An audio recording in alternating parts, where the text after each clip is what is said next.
ଜଳ ଯୋଗାଣ ମୁଖ୍ୟ ଫାଟକ ସମ୍ମୁଖରେ ମାଉସୀମା ମନ୍ଦିରବାସୀ ଧାରଣା ଦେଲେ।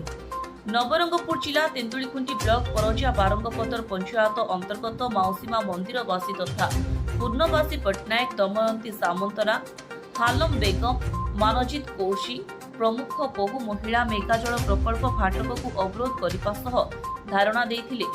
ସେମାନେ ବର୍ଷ ବର୍ଷ ଧରି ମେଗା ଜଳ ଯୋଗାଣ ପାଇଁ ଅନୁରୋଧ ସହ ଅଭିଯୋଗ କରିଥିଲେ ସୁଦ୍ଧା କେହି ମଧ୍ୟ କର୍ଣ୍ଣପାତ କରୁନଥିଲେ। ଗଣମାଧ୍ୟମରେ ମଧ୍ୟ ମେଗା ପାନୀୟ ଜଳ ଯୋଗାଣରେ ତ୍ରୁଟି ରହୁଥିବା ପ୍ରକାଶ କରିଛନ୍ତି, କିନ୍ତୁ ଫଳସ୍ୱରୂପ ଜଳ ନ ପାଇ ହନ୍ତସନ୍ତ ହୋଇ ଶେଷରେ ନିଷ୍ପତ୍ତି ନେଲେ। ମାଉସୀମା ମନ୍ଦିର ମହିଳାମାନେ ବାଧ୍ୟ ହୋଇ ଲମିତାଗୁଡାସ୍ଥିତ ମେଗା ପାନୀୟ ଜଳ ପ୍ରକଳ୍ପ ଫାଟକକୁ ଅବରୋଧ କରିବା ସହ ଧାରଣାରେ ଦୀର୍ଘ 4 ଘଣ୍ଟା ବସି ରହିଛନ୍ତି। ତେନ୍ତୁଳିଖୁଣ୍ଟି ବ୍ଲକ ଗୋଷ୍ଠୀ ଉନ୍ନୟନ ଅଧିକାରୀ ମନୋଜ କୁମାର ପାଣିଗ୍ରାହୀ ଖବର ପାଇ ଗ୍ରାମ୍ୟ ଜଳ ଯୋଗାଣ ଓ ପରିମଳ ବିଭାଗକୁ ପଠାଇଥିଲେ। ଗ୍ରାମ୍ୟ ଜଳ ଯୋଗାଣ ବିଭାଗୀୟ ସହକାରୀ ଯନ୍ତ୍ରୀଙ୍କୁ ମାଉସୀମା ମନ୍ଦିର ମହିଳାମାନେ ଅଭିଯୋଗ କରିଥିଲେ ଯେ ପାନୀୟ ଜଳ ଅନ୍ୟ ଗ୍ରାମବାସୀ ପାଉଛନ୍ତି, କିନ୍ତୁ ଆମେ କାହିଁକି ବଞ୍ଚିତ ରହୁଛୁ। ଯେତେବେଳେ ଆଧାର କାର୍ଡ ଦିଆଯାଇଥିଲା, ବର୍ଷକ ମଧ୍ୟରେ ଜଳ ଯୋଗାଇବା ପାଇଁ ପ୍ରତିଶ୍ରୁତି ଦେଇଥିଲେ। ଶେଷରେ ଗ୍ରାମ୍ୟ ଜଳ ଯୋଗାଣ ବିଭାଗର ଅଧିକାରୀ ମାଉସୀମା ମହିଳାମାନଙ୍କୁ ଜୁନ ମାସ ଶେଷ ବେଳକୁ ଜଳ ଯୋଗାଇ ଦେବାର ପ୍ରତିଶ୍ରୁତି ଦେଲେ।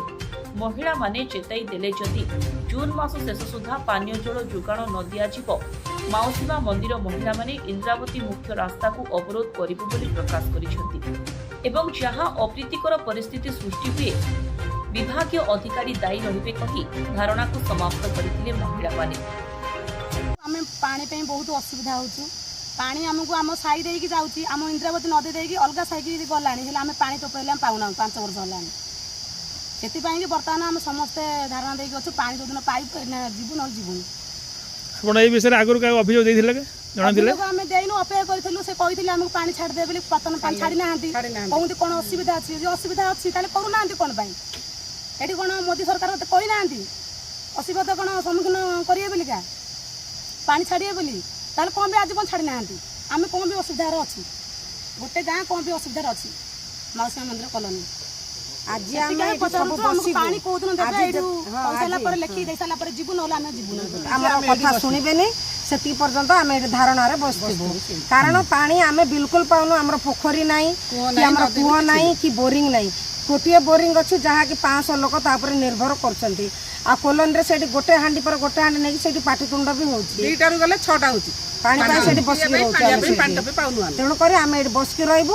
ଆମ କଥା ଯେତେବେଳେ ପର୍ଯ୍ୟନ୍ତ ବିଡିଓ କି ଉପର ଅଫିସର କିଏ ନ ଶୁଣିବେ, ଆମେ ଏଠି ତାଲା ପକେଇକି ଏଠି ବସିକି ରହିବୁ।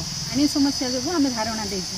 ଆମେ ଇନ୍ଦ୍ରାବତୀରୁ ଆସିଛୁ, ମାଉସୀମା କଲୋନୀରୁ। ଆମେ ବାରିଙ୍ଗପଦର ପଞ୍ଚାୟତ ଲୋକାଲ ଲୋକ, ଆମକୁ କିଛି ପାଣି ମିଳୁନି। ଆମ ପାଣି ଅନ୍ୟ ଏରିଆକୁ ଯାଉଛି, ସମସ୍ତଙ୍କୁ ଦିଆହେଉଛି। ଆମେ ଏଇଠି 5 ବର୍ଷ ହେଲାଣି ଜଗିଛୁ। ପାଇପ୍ ସବୁ ଖୋଳିଦେଲେ, ଲାଇନରେ ପକେଇଦେଲେ, ଆଉ ପଳେଇଲେ। ଆମକୁ କିଏ ବି ପାଣି ଦେଉନାହାନ୍ତି। ଆମେ ପାଣି ସମସ୍ୟା ଦୂର କରିଲେ ହିଁ ଆଜି ଏଇ ଜାଗାରୁ ଉଠିବୁ, ନହେଲେ ଆମେ ଉଠିବୁନି। ନବରଙ୍ଗପୁର ଜିଲ୍ଲା ତେନ୍ତୁଳିଖୁଣ୍ଟି ବ୍ୟୁରୋ ହେଡ୍ କୃପାନିଧି ରାଉତଙ୍କ ରିପୋର୍ଟ, ଦ କଳିଙ୍ଗ ଏକ୍ସପ୍ରେସ।